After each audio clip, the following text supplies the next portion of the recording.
시편 130편 6절 말씀입니다. 구약 성경 898페이지 어간에 있습니다.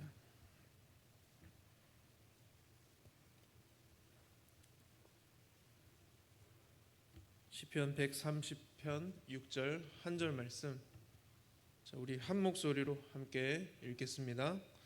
파수꾼이 아침을 기다림보다 내 영혼이 주를 더 기다리나니 참으로 파수꾼이 아침을 기다림보다 더하도다. 아멘. 사랑하는 여러분, 이 한밤중에 성벽 위에 혼자 있는 파수꾼을 한번 생각해 보십시오. 사람들은 다 잠들어 있는데 자기 혼자 깨어 있어야 되고 잠을 잘 수 없는 상황입니다. 그는 칠흑 같은 어둠 속에서 밤새 깨어 있습니다. 이때 파수꾼에게 가장 간절한 게 무엇이겠습니까? 더 좋은 무기, 아니면 더 견고한 성벽일까요? 그것도 필요하지만 가장 원하는 것은 아닐 것 같아요. 파수꾼이 가장 기다리는 것은 뭐니 해도 아침일 것입니다. 그래서 오늘 본문에 이렇게 시인이 고백합니다. 파수꾼이 아침을 기다림보다 내 영혼이 주를 더 기다립니다. 파수꾼이 동이 트기를 기다리는 것처럼 이 믿음의 사람은 하나님만을 기다립니다라는 고백입니다. 왜냐하면 이 하나님이 오셔야 진짜 아침이 시작되기 때문이죠. 오늘 우리가 함께 살펴볼 이 구약의 마지막 시대가 학개, 스가랴, 말라기, 이 리딩 지저스 진도에 따라서 이 구약의 맨 마지막 선지서들인데요. 이 시대적인 배경이 완전히 이제 파수꾼이 혼자 아침을 기다리듯이 가장 칠흑 같은 밤을 지내야 되는 그런 시기가 이 학개, 스가랴, 말라기서입니다. 이때 이스라엘 민족들은 이 바벨론 포로 생활에 70년 만에 돌아오는 기적을 체험했습니다. 완전히 이제 식민 지배를 받게 됐는데 70년 만에 돌아온다라는 그 약속의 말씀을 따라서 정말 70년 만에 돌아와 버린 것입니다. 이때 이들은 얼마나 이 마음이 들떴겠습니까? 이제 우리는 하나님이 다시 우리와 함께 하실 것이다. 우리 민족에 이제 아침이 시작되었다. 이제 예전의 그 영광이 다시 회복될 것이다 라면서 굉장히 많이 들떴을 것입니다. 이들의 정체성을 상징하는 무너졌던 성전도 다시 세우고 이제 예배도 하나하나 다시 세워가자 하면서 엄청난 운동을 벌였겠죠. 그러나 이제 현실은 이 학개, 스가랴, 말라기의 현실은 많이 달랐습니다. 성전을 다시 세우긴 했는데 그 과정이 녹록지 않았고, 그리고 세상이 여전히 어둡습니다. 나라의 형편도 참 어렵고 사람들의 마음도 굉장히 뜨거워지는 게 이게 이어질 줄 알았더니 갑자기 싸늘하게 식어갑니다. 겉으로는 예배를 드리지만 하나님을 향한 사랑은 계속 희미해지고, 그리고 결정적으로 이 구약의 마지막 선지서 이 말라기서를 끝으로 이 민족에게는 무려 400년 동안 하나님이 더 이상 말씀하지 않는 이 400년 암흑기, 침묵기가 시작이 되어버립니다. 이스라엘 민족과 하나님과의 관계는 이 결혼한 부부의 관계입니다. 이 부부가 결혼을 했는데 400년, 매우 긴 시간 동안 서로 다퉈서 아무런 대화를 하지 않는다. 이거보다 더 큰 고통이 있을 수 있겠습니까? 차라리 싸우는 게 낫죠. 어떤 신혼부부가 실제로 있었던 실화라고 하는데, 신혼 때 이 치약을 어디에 두냐 이 위치로 다퉜다고 합니다. 항상 다투면 사소한 걸로 다투지 큰 걸로 안 다투지 않습니까?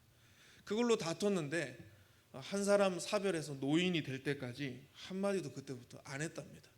한 사람이 먼저 화해를 했으면 대화가 이어질 수 있는데, 그러니까 이들의 인생을 그렇게 부푼 가슴을 안고 결혼했는데 죽을 때까지 한마디 말 안 하고 자신의 모든 인생을 그 고집을 꺾지 않고 자존심 세우는데 다 사용을 해버렸습니다. 얼마나 이게 큰 암흑기이고 큰 비극입니까? 이스라엘 백성들도 비슷한 상황에 처한 거죠. 이제 더 이상 선지자도 없고 새로운 계시도 없고 하나님의 말씀 한 점도, 차라리 꾸중하시는 그 말씀이라도 있으면 좋으련만 아무런 계시가 없는 400년의 암흑기에 진입하게 됩니다. 그런데 하나님은 침묵하셨지만 하나님이 일하지 않으신 것은 아닙니다. 사람의 입장에서는 이게 긴 밤이지만 하나님은 새로운 차원의 아침을 준비하시고 계셨기 때문입니다. 파수꾼이 아침을 기다리듯 이 밤이 짙을수록 더욱 찬란한 해가 떠오르는 것처럼 하나님은 진정한 참된 태양, 참 빛을 이 땅에 보내시길 준비하고 계셨습니다. 오늘 말씀의 제목이 파수꾼의 밤입니다. 그리고 학개 스가랴 말라기서를 이어 400년의 침묵기가 이어지고, 그리고 이 침묵기를 깨뜨리고 참빛으로 이 땅에 오신 예수 그리스도를 우리가 만나길 원합니다. 사랑하는 청년 여러분, 어쩌면 우리도 각자의 인생의 밤을 지나고 있을지 모릅니다. 기도가 응답되는 것 같지도 않고 하나님이 침묵하시는 것처럼 느껴질 수 있습니다. 그러나 오늘 말씀은 우리에게 분명히 말합니다. 하나님의 침묵은 하나님이 없는 것이 아니고, 하나님이 역사하지 않는 것이 아니고, 오히려 더 하나님 살아계시고, 오히려 더 하나님이 역사하시는 시간입니다. 하나님이 정하신 때가 되면, 그 은혜의 때가 다가오면 어떤 어둠도 막아설 수 없는 빛이 우리 인생에 올 것입니다. 오늘 말씀을 통해 그 참 빛이신 예수 그리스도를 다시 바라보고 붙잡는 은혜가 저와 여러분에게 있기를 축복합니다. 첫 번째입니다. 함께 한번 읽어보겠습니다. 첫 번째, 여명, 성전 재건, 학개 스가랴. 포로로 끌려갔던 이스라엘 백성들이 기적적으로 70년 만에 귀환했습니다. 새로운 소망으로 그들은 들떴습니다. 돌아오자마자 그들이 가장 먼저 시작하는 것은 성전을 재건부터 해놓자였습니다. 아주 좋은 시작이었고 첫 단추를 잘 끼운 것입니다. 그들의 정체성은 예배자였기 때문입니다. 성전을 재건하고 예배를 회복하는 것이 그들의 신앙과 또 하나님과의 관계를 회복하는 가장 중요한 첫걸음이었습니다. 그런데 학개 스가랴를 보면 성전 재건의 과정이 녹록하지 않습니다. 예루살렘 도시가 70년 동안 너무도 폐허로 변해 있었고, 예전에 그 화려했던 도시 기능이 다 사라져 버렸습니다. 먹고 사는 것도 힘든 상황이 돼버린 것이죠. 주변 민족들의 방해도 있었습니다. 돌아온 백성들은 일단 먹고 사는 일을 우선적으로 처리하느라 성전 재건 운동이 곧 멈춰버리는 것이 학개 스가랴의 기록입니다. 그때 하나님께서 학개 선지자를 보내셔서 말씀하십니다. 학개서 1장 8절 함께 읽겠습니다. 너희는 산에 올라가서 나무를 가져다가 성전을 건축하라. 그리하면 내가 그것으로 말미암아 기뻐하고 또 영광을 얻으리라. 하나님은 먹고 사는 일에 우선적으로 빠진 이 백성들에게 성전 재건 먼저 해라 라고 명령하고 계십니다. 너희가 살아가는데 당장의 돈과 환경보다 진정으로 나 여호와 하나님이 우선인가, 이 믿음을 테스트하시는 것입니다. 놀랍게도 이 학개가 이렇게 말씀을 하자 백성들은 즉각 이 말씀에 순종해서 먹고 사는 거 다 멈춰놓고 다시 성전 공사를 시작합니다. 성전이 막 공사가 되고 있는데 여기서 특이한 장면이 나옵니다. 에스라서 3장 12절인데요. 이것도 함께 읽겠습니다. 제사장들과 레위 사람들과 나이 많은 족장들은 첫 성전을 보았으므로 이제 이 성전의 기초가 놓임을 보고 대성통곡하였으나 여러 사람은 기쁨으로 크게 함성을 지르니. 70년 전에 이 성전이 멀쩡하던 때, 그 성전은 솔로몬 성전입니다. 굉장히 멋진 성전이었습니다. 그 성전을 직접 보았던 노인들이 아직도 생존해 있습니다. 이 노인들이 지금 새롭게 재건되는 성전을 보면서 이건 너무 초라하잖아 하면서 대성통곡하는 것입니다. 그들은 자기들이 젊을 때 솔로몬 성전, 너무도 영광스러운 성전, 금으로 마구 장식된 그 성전을 보며 지금은 너무 초라하다라고 말하고 있습니다. 반면에 이 솔로몬 성전을 본 적 없는 지금 저 현 시대의 다음 세대들은 환호하고 있습니다. 기쁨으로 크게 함성을 지른다. 젊은 세대들은 환호하고 있고 노인들은 대성통곡하고 있는 장면입니다. 바로 그때 학개를 통해서 하나님이 이들에게 위로와 약속을 주십니다. 학개 2장 3절에 너희 가운데 남아있는 자, 노인들입니다. 이 노인들 중에서 이 성전의 이전 영광을 본 자가 누구냐? 이제 이것이 너희에게 어떻게 보이느냐? 이것이 너희 눈에 보잘것없지 아니하냐? 9절에는 이 성전의 나중 영광이 이전 영광보다 크리라. 만군의 여호와의 말이니라. 내가 이곳에 평강을 주리라. 하나님은 이 민족을 향해 이 두 세대가 누구는 울고 누구는 웃고 있는 상황 가운데 더 멋진 걸 주겠다라고 위로와 약속을 하고 계십니다.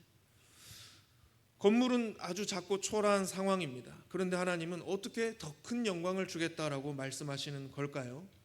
그 이유는 사람이 보는 눈과 하나님이 보는 눈의 기준이 다르기 때문입니다. 사람은 이 건물의 외형을 보고 있습니다. 그러나 하나님은 이 성전으로 오실 참 빛이신 예수 그리스도를 내다보고 계시는 것입니다. 학계에 이어서 하나님은 스가랴 선지자를 보내십니다. 백성들은 여전히 연약합니다. 나라에 힘도 없고 정치적으로 아무 영향력이 없는 상황, 경제력도 없고 군사력도 없는 이스라엘입니다. 모든 것이 부족한 이스라엘 상황 때 하나님이 스가랴 선지자를 통해서 말씀하십니다. 스가랴 4장 6절 말씀 우리 함께 읽겠습니다. 이는 힘으로 되지 아니하며 능력으로 되지 아니하고 오직 나의 영으로 되느니라. 하나님의 역사하심은 환경과 이 나라의 상황, 사람의 어떠함에 영향받지 않는다. 우리가 얼마 모였든지, 우리가 얼마나 약하든지, 우리가 얼마나 죄악이 강하든지 상관없이 하나님의 영으로 하나님은 역사를 이루어 가신다라고 말씀하고 계십니다. 여기서 이 하나님의 영이 누구겠습니까? 바로 예수 그리스도. 예수 그리스도의 영, 성령 하나님이십니다. 그래서 이 스가랴서에는 이 장차 오실 예수 그리스도에 대한 놀라운 예언, 예수 그리스도의 영, 죽음과 부활을 통과한 부활의 영이신 이 성령 하나님을 예언하면서 아주 구체적인 예언이 하나 더 첨가되어 있는데요. 우리 함께 9장 9절 읽어보도록 하겠습니다. 시온에 따라 크게 기뻐할지어다. 보라, 내 왕이 내게 임하시나니 그는 공의로우시며 구원을 베푸시며 겸손하여서 나귀를 타시나니 나귀의 작은 것 곧 나귀 새끼니라. 아멘. 예수님이 나귀 타고 입성하신 그 장면을 정확하게 예언하고 있습니다. 성전을 재건하고 있는 이 이스라엘 백성, 그들에게 이것은 소망의 시작이었습니다. 그리고 하나님은 진정한 소망의 근원이신 예수 그리스도를 준비하고 계십니다. 진정한 빛이 밝기 전에는 가장 어둡습니다. 이 학계 스가랴 시기에 이 새벽의 빛, 그 진정한 빛을 이미 반사시키는 여명이 슬그머니 떠오르고 있는 것입니다. 사랑하는 청년 여러분, 우리도 계속 하나님이 주시는 빛에 집중해야 합니다. 어둠에 집중해선 안 됩니다. 어둠에 사로잡히거나 매몰당하지 말고 자꾸만 빛을 바라보는, 고개를 들어 빛을 붙드는 저와 여러분 되길 축복합니다. 이것은 여러분 근거 없는 낙관주의가 아닙니다. 왜냐하면 근거가 있기 때문입니다. 그 근거가 무엇이죠? 참빛 대신 예수 그리스도이십니다. 이분이 예수 그리스도께서 모든 것을 이기고 사망의 세력을 정복하고 참빛으로 우리에게 오실 것이 아니라 이미 2000년 전 십자가에서 참빛을 완성하신 분이십니다. 이 예수 그리스도를 임금과 구주로 믿기 때문에 우리가 이 자리에 있는 것 아닙니까? 우리에게는 근거가 있습니다. 참빛 대신 예수 그리스도입니다. 우리에게는 또 다른 근거가 필요 없습니다. 왜냐하면 완전한 근거를 우리가 가졌기 때문입니다. 그러므로 우리는 예수 그리스도 참빛을 바라보고 우리가 서로 모일 때마다 서로에게 빛을 발산해주는 공동체가 되기를 원합니다. 사람과 환경을 보면, 나 자신의 연약함을 보면 솔직히 빛보다는 어둠이 더 강하게 보일 때가 많지 않습니까? 그러나 다시 눈을 들어 말씀을 읽기 시작하면, 다시 하나님께 예배를 하기 시작하면, 이 예배자들끼리 모여서 함께 동력하기 시작하면 자꾸 빛을 붙들게 됩니다. 빛이 어느 순간 많아지게 됩니다. 이 빛이 왕성해집니다. 이것이 바로 예수 그리스도의 몸된 교회를 통해서 이루시는 영의 역사인 줄 여러분 믿으시길 바랍니다. 이 하나님의 일하심을 신뢰하기 때문에 함께 위로하고 끝까지 격려하며 나아가는 저와 여러분, 우리 대일 청년 공동체 되기를 주님의 이름으로 축복합니다. 두 번째, 우리 함께 제목 읽어보겠습니다. 깊고 짙은 밤 400년 암흑기. 말라기입니다.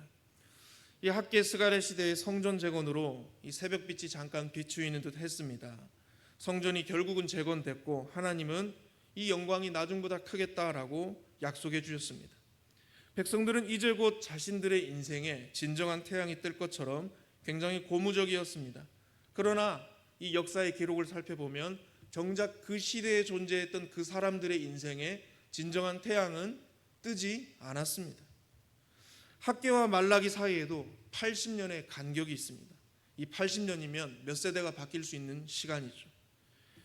예전의 회복과 성전 재건, 이 성전이 재건되는 그 스토리들이 이 80년이 곧 지나자 새로운 세대들에게는 옛날 얘기가 되어버렸습니다. 기성세대들도 이제 믿음이 하나둘씩 꺼져갔고 다음 세대들도 전혀 뜨겁지 않은 상황이 말라기 상황입니다. 말라기서를 보면 민족들이 하나님과 멀어진 것은 뿐만 아니고 지도자들인 제사장들의 타락상이 매우 극심하다라고 묘사되어 있습니다. 이 제사장들은 하나님께 제물을 드리긴 하는데 좋은 것은 자기들이 취하고 안 좋은 것만 하나님께 드렸다고 합니다. 말라기 1장 8절을 함께 읽어보겠습니다. 너희가 눈먼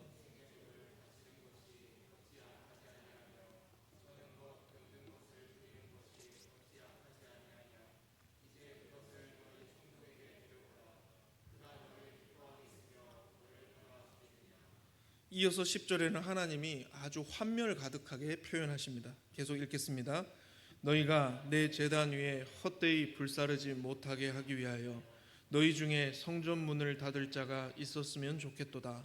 내가 너희를 기뻐하지 아니하며 너희가 손으로 드리는 것을 받지도 아니하리라. 하나님이 이들의 예배에 질렸다. 너희들의 예배를 받기 원치 않는다라고 말씀하고 계십니다. 더 심각한 것은 이 말씀에 대한 백성들의 반응입니다. 말라기 1장 2절에 주께서 어떻게 우리를 사랑하셨습니까? 주님은 우리한테 잘하셨습니까? 이 고백입니다. 말라기서 3장 14절에는 하나님을 섬기는 것은 헛됩니다. 이 신앙이 우리에게 도대체 무엇이 유익합니까? 라고 고백하고 있습니다. 하나님과 이 백성들의 사이는 이 관계가 이제는 완전히 걷잡을 수 없을 정도로 깨뜨려져 버렸습니다. 여러분이 만약에 이 중간에 중재자라면 이 관계를 중재해낼 수 있겠습니까? 결국 말라기의 예언을 끝으로 하나님의 음성은 멈춰버립니다. 그리고 400년의 침묵기, 암흑기가 시작됩니다. 선지자도 없고 새로운 계시도 없고 호통도 없습니다. 이스라엘은 마치 긴 밤을 지키는 파수꾼처럼 막연하게 기다려야 했습니다. 이것이 구약의 마지막 책 말라기서의 내용입니다. 말라기서가 끝났습니다. 이 신구약의 중간기는 400년인데 이 400년간 역사는 멈추지 않았습니다. 사람들은 계속 낳고 먹고 살아갔습니다. 이스라엘 백성들, 그들과 하나님과의 관계에는 아무런 교통이 없지만 400년이나 역사가 이어졌습니다. 이 400년 신구약 중간기를 살펴보면 하나님은 참으로 많이 일하고 계셨습니다. 아까 말씀드린 것처럼 진정한 참빛, 그들의 유일한 구원자, 의로운 태양이신 예수 그리스도를 이 땅에 보내기 위해서 하나님은 세계 역사적으로도 많은 일을 하고 계셨습니다. 해가 떠오르기 전에 가장 짙은 어둠이 있다라고 하지 않습니까? 이 400년 암흑기는 이스라엘 역사에서 가장 어두웠던 시기입니다. 이보다 더 어두웠던 적은 없습니다. 그런데 그 후에 가장 밝은 빛이 이 민족에게 찾아오게 된 것입니다. 우리 인생에 하나님이 침묵하시는 것 같을 때 그 침묵이 결코 하나님이 졸거나 주무신다는 뜻이 아닙니다. 하나님은 졸지도 주무시지도 않고 우리를 지키시고 항상 일하시는 분이십니다. 사랑하는 여러분, 이 말라기의 시기, 가장 짙은 어둠의 시기를 통과하고 있는 분들이 혹시 이 자리에 있습니까? 기도에도 응답 없는 것 같고 하나님의 침묵이 끝없는 것 같은 그런 삶의 과정을 통과하는 분들 계십니까? 그러나 그때 기억하고 꼭 믿으시길 바랍니다. 그 침묵과 그 어둠은 진정하고도 새로운 차원의 빛이 임하기 전에 사인이라는 것입니다. 마지막 세 번째입니다. 우리 함께 제목을 읽겠습니다. 샛별 세례 요한과 참빛 예수 그리스도. 태양이 뜨기 전에 샛별이 먼저 뜬다고 합니다. 이 샛별은 새벽별이라고도 부르는데 영어로는 비너스입니다. 금성이라고 합니다. 이 금성이 여러 별들 중에서 태양빛을 가장 진하게 반사를 하는 별이라고 합니다. 70%를 반사한다. 그래서 태양이 뜨기 전에 가장 강한 빛이 반짝 뜨는 이 샛별, 새벽별, 새벽 여명이라고도 하는 것이 금성 비너스입니다. 400년간 아주 짙은 밤을 통과했습니다. 그런데 갑자기 어디서 이 금성이 반짝거리는 것입니다. 새벽별처럼 전에는 보지 못했던 별이, 아주 진한 별이 반짝입니다. 예수님의 오실 길을 한 발짝 먼저 와서 그 빛을 반사하는 세례 요한이었습니다. 이 세례 요한은 참빛이 오실 길을 먼저 알리는 자였습니다. 그리고 사람들을 이 참빛으로 안내하는 이정표의 사명을 감당한 인물이었습니다. 요한복음 1장 6절에서 8절까지 우리 함께 읽어보겠습니다. 하나님께로부터 보내심을 받은 사람이 있으니 그의 이름은 요한이라. 그가 증언하러 왔으니 곧 빛에 대하여 증언하고 그는 이 빛이 아니요 이 빛에 대하여 증언하러 온 자라. 아멘. 그리고 마침내 이 세례 요한이 증언했던 참빛이 이 세상에 나타났습니다. 요한복음 1장 9절에 이어서 증거되고 있습니다. 읽겠습니다. 참빛 곧 세상에 와서 각 사람에게 비추는 빛이 있었나니. 이 참빛, 모든 별들의 근원 되시는 하나뿐인 태양, 의로운 태양이신 예수님이 증언되고 있습니다. 이 예수님이 아까 400년 암흑기 직전 이 말라기서에도 예언이 되어 있었습니다. 말라기서 4장 2절에 내 이름을 경외하는 너희에게는 공의로운 해가 떠오르게 될 것이다. 저 공의로운 해가 하나뿐인 참빛 예수님을 의미하는 것입니다. 드디어 이 400년의 긴 밤을 종지부를 찍는 해가 이 민족에게 떠오른 것입니다. 예수님은 죄와 죽음의 이 어둠을 한 번에 몰아내시는 참빛으로 이 땅에 오셨습니다. 빛이 비추이면 어둠은 저절로 물러갑니다. 한 번 싸워보지도 못합니다. 마찬가지로 예수님이 임하시는 곳에는 죄가 떠나가게 되고 절망이 소망으로 바뀌고 죽음이 생명으로 바뀌는 것입니다. 학개가 말했던 이 성전의 영광, 스가랴가 바라보았던 낙이 타신 메시아의 이 예언도 모두 예수 그리스도를 향하고 있는 것입니다. 사랑하는 여러분, 우리도 여전히 어두운 세상을 살아가고 있습니다. 때로는 내 마음에도 밤이 찾아옵니다. 그러나 우리는 더 이상 끝나지 않는 밤을 사는 사람들이 아닙니다. 왜냐하면 참빛 예수 그리스도께서 이 세상에 그리고 내 마음에 오셨기 때문입니다. 그러므로 여러분, 우리는 참빛 대신 예수 그리스도만을 붙들어야 합니다. 다른 것을 붙들지 말고, 혹여나 내가 다른 것에 마음이 빼앗겼다면 예수 그리스도께로 돌이키는 이 근본적인 회개가, 이 돌이킴의 역사가 우리에게 이어지고 지속되어야 합니다. 이 회개가 우리에게 나날이 갱신되어야 우리가 예수님과 동행할 수 있습니다. 우리가 모일 때마다 서로 화목하고 즐겁고 재미도 있고 다 중요한 요소들입니다. 그러나 우리의 공동체, 우리의 모임에 절대로 빠져서는 안 되는 것은 참빛 대신 예수 그리스도를 향한 갈망, 이분을 향한 돌이킴, 그분만을 내가 내 인생에서 다시 붙들겠다는 그 결단의 갱신, 이것이 우리 공동체 가운데 지속되어야 하는 줄 믿습니다. 만약 이것이 끊어진다면 우리는 빛의 근원이신 태양에 등지게 되는 것입니다. 태양을 등지면 어떻게 되겠습니까?